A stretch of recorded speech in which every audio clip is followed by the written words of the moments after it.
Hi, welcome to my campaign. My name is Susan Buchser-Lochocki, and I am running for President of the United States. And this is my campaign. Welcome. So, I recently was at an event where someone approached me about using the proper name or the proper type of name.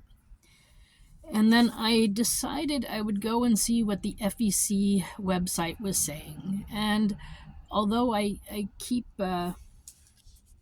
whatever, I keep sending in forms and I don't know if they're all being accepted, but we'll go with what they have. And so the official name that I am under for them running for president as is Susan Maude Buchser-Lochocki. And that's a lot. Now, you don't really have to put it all in when you go to write my name in. So what would be acceptable is something like Susan Buchser-Lochocki, and you can spell it close. It doesn't have to be perfect when you go to write it in, because as you know, I am running as a write-in candidate. Then, if you can't get that in, you can also just do Susan Buchser, or something like Susan B Lochocki.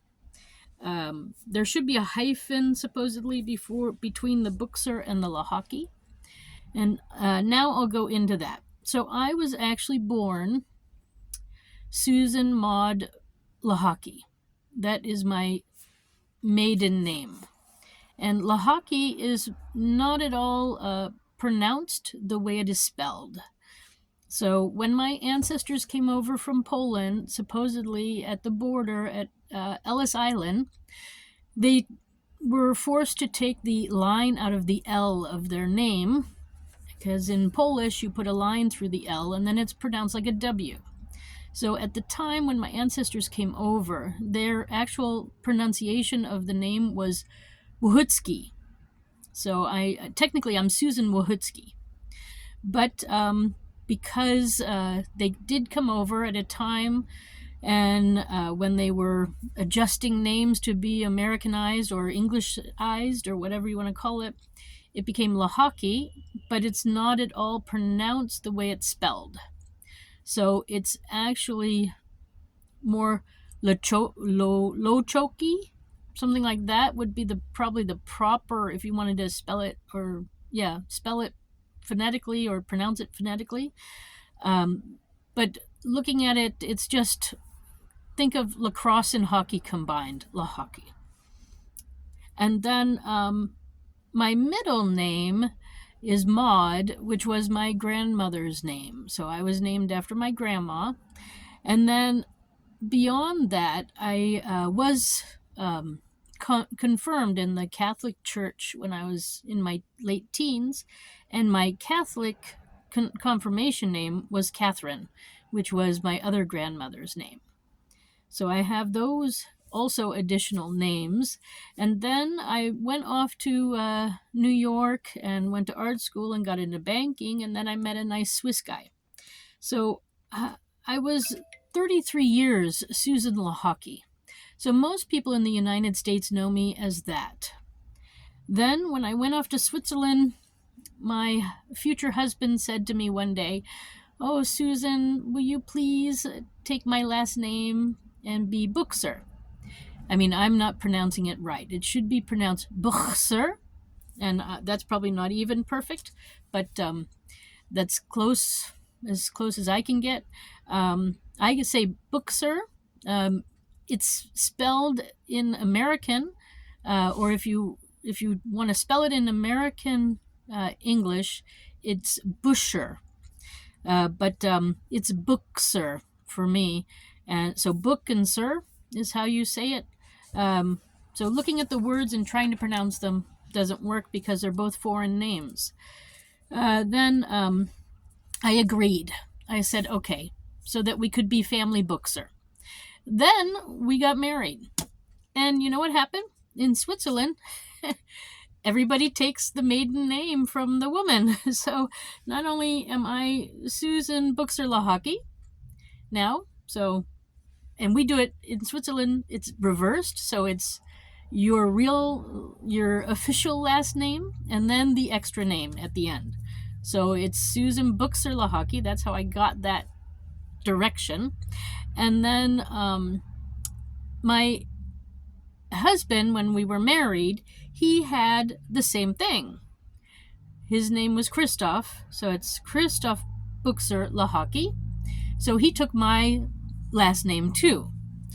And then, but you just shorten it down to like the official name, which is Buchser. So officially, I am Susan Maude Buchser. That is my real official documented name. But on a lot of other documentation, it states Lochocki too. Especially on most of my Swiss papers, it says Lochocki.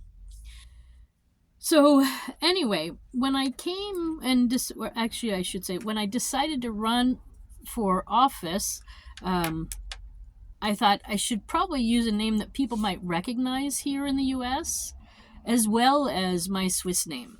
And so that's when I decided I would be Susan Buchser-Lochocki, running for president or for Congress and whatnot.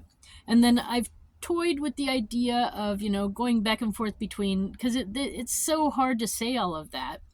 Sometimes it's just easier to say Susan B or Susan B Lochocki.